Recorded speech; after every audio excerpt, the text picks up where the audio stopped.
Sai các bạn nó lên chả chọn chứ còn lật nói cho han cô và trụ kia tới cô được luôn chưa trong bông bồn sai hẹp sai quần khoái vì cô đã sắp bài chặt này hay sắp bài sai của bạn bảo sân chia do máu trong một cái cần lô nào mới phải lật mà hỏi ở tận đá mấy nó nẹt mà tận đá một tó ở nó bông bồn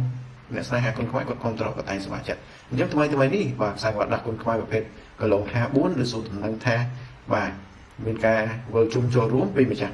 chạc biển đảng chắc là bảy ban thôn thiên thì điều cả lá co trong ranh cho cả lá co là mình còn được tiếp từ từ đằng sai của bác mình chắc đã thì cứ dòng viên đan lại cho bằng khuôn khoái còn bạn điệp tròn ở một mà còng được mà tất rồi khi mà chạc biển mình chắc là bảy ban bảy rút bảy biết lúc ta prao dạy về bảy tất này và ranh là bảy rồi chuyện kháng bảy nét nó một hơi chung một tăng kết bảy ta ban sai của bạn cái sai của bạn nó phong đái cứ ban mốc hái cứ ấp tục tế mà chạy bạn còn óc mình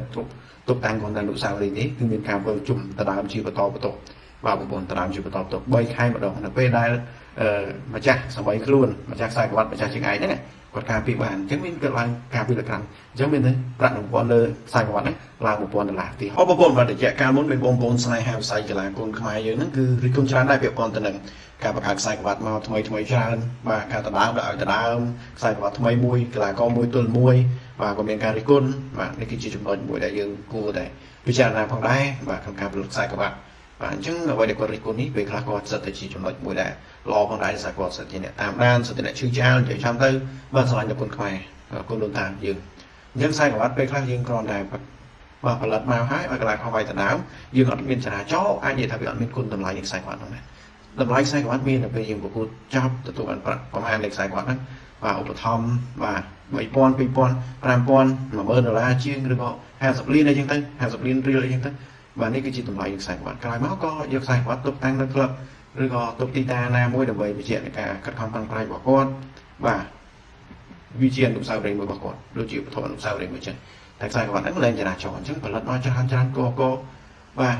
ត្រួតគ្នាទៅក៏ដូចភ្នំចឹងទាំងបងប្អូនស្នេហាវិស័យគុនខ្វាយគឺគាត់អត់សប្បាយចិត្តទេតែសម្រាប់ខ្សែក្បាត់បើសិនជា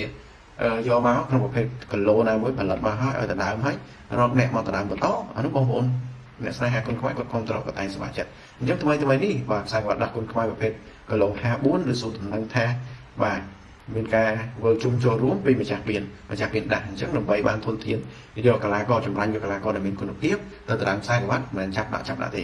គឺសង្វៀនដាស់អ្នកចម្បាំងគុនខ្មែរគាត់បានរៀបចំឲ្យប្រកួតមកតង់ដូចបានទឹករកឃើញម្ចាស់ពៀនវិញអញ្ចឹងដើម្បីបាន8រូប8ពៀនលុះត្រាប្រើរយៈពេល8អាទិត្យដែរបាទសម្រាប់ដើម្បីរកជាងខ្លាំង8អ្នកហ្នឹងមកធ្វើជុំមកតាំងទៀតដើម្បីត្រាបានខ្សែក្បាត់ហើយខ្សែក្បាត់ហ្នឹងផងដែរគឺបានមកហើយគឺអត់ទុកទេបាទចាយប្រាក់រង្វាន់អស់មិនទុកតាំងcòn là nụ saoនេះគឺមានការធ្វើជុំដណ្ដើមជាបន្តបាទបងប្អូនដណ្ដើមជាបន្ត3ខែម្ដងនៅពេលដែលម្ចាស់សម្បីខ្លួនម្ចាស់ខ្សែក្បាត់ម្ចាស់ជាងឯងហ្នឹងគាត់ការពីបានអញ្ចឹងមានកើតឡើងការពីលក្ខណៈអញ្ចឹងមានទេប្រាក់រង្វាន់លើខ្សែក្បាត់ហ្នឹងឡើង$1000ទីហៅថាការពីលើកទី1$3000ចុះអញ្ចឹងគាត់ការពីបានគាត់យកប្រាក់រង្វាន់ហ្នឹង$3000អញ្ចឹងក្រោយមកទៀតក៏គាត់ត្រូវការពីជាលើកទី2បាទអញ្ចឹងគាត់ឡើង$1000ទៀតបាទអញ្ចឹងមានការពីម្ដងឡើង1000បាទនេះជាចំណុចពិសេសមួយដែលធ្វើឲ្យខ្សែក្បាត់ហ្នឹងមានគុណតម្លៃមែនតើអញ្ចឹងម្ចាស់ខ្សែក្បាត់គាត់តឹងរងចាំថ្ងៃការពីអញ្ចឹងគាត់ច្បាស់ជាព្យាយាមឲ្យកំឡុង3ខែព្យាយាមវឹកហាត់មិនហ៊ានបដ ாய் ខ្លួនទេនិយាយសិតតែជាលុយយើងនិយាយចំលុយលើកោសិតជាថវិកាតែពេលគាត់ទៅតាមបានបាទគាត់ការពីបានបាទលុយរហូតបាទនេះជាចំណុចពិសេសមួយហើយអ្វីដែលសំខាន់គឺចង់បានម្ចាស់ខ្សែក្បាត់គឺយើងត្រូវចម្រាញ់អញ្ចឹងបាទគីឡូ54ត្រឹម10 C យើងចម្រាញ់មកនៅពេលតែគាត់ខិតខំប្រឹងប្រែងមកជុំពីជុំក្នុងការពីខ្សែក្បាត់នេះអញ្ចឹងកីឡាករខ្លះឡើងជើងណាបងប្អូនចំណាំមើលកីឡាករខ្លះក៏ឡើងជើងឡើងតែអ្នកខ្លះក៏បានខ្សែក្បាត់ហើយក៏បលែងខ្លួនទៅវិញក៏ខូចខ្លួនយ៉ាងដែរអញ្ចឹងត្រង់ចំណុចនេះបាទខ្សែក្បាត់ដាស់អ្នកចម្បាំងគុនខ្មែរ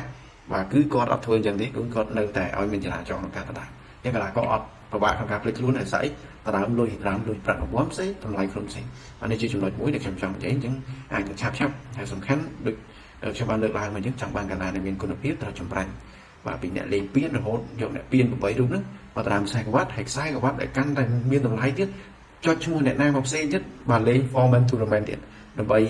វិលជុំមករកមនុស្សម្នាក់ហ្នឹងមកដណ្ដើមខ្សែក្បាត់មួយម្ចាស់គេទៀតបើសិនគាត់ចុចឈ្មោះហ្នឹងងាយពេកបាទខ្សែក្បាត់មានតម្លៃអញ្ចឹងកីឡាក៏ត្រូវឆ្លងកាត់ច្រើនដំណាក់កាលរកអ្នកចម្រាញ់អ្នកក្លាហានពិតប្រាកដដែរនេះទើបស័ក្តិសមជា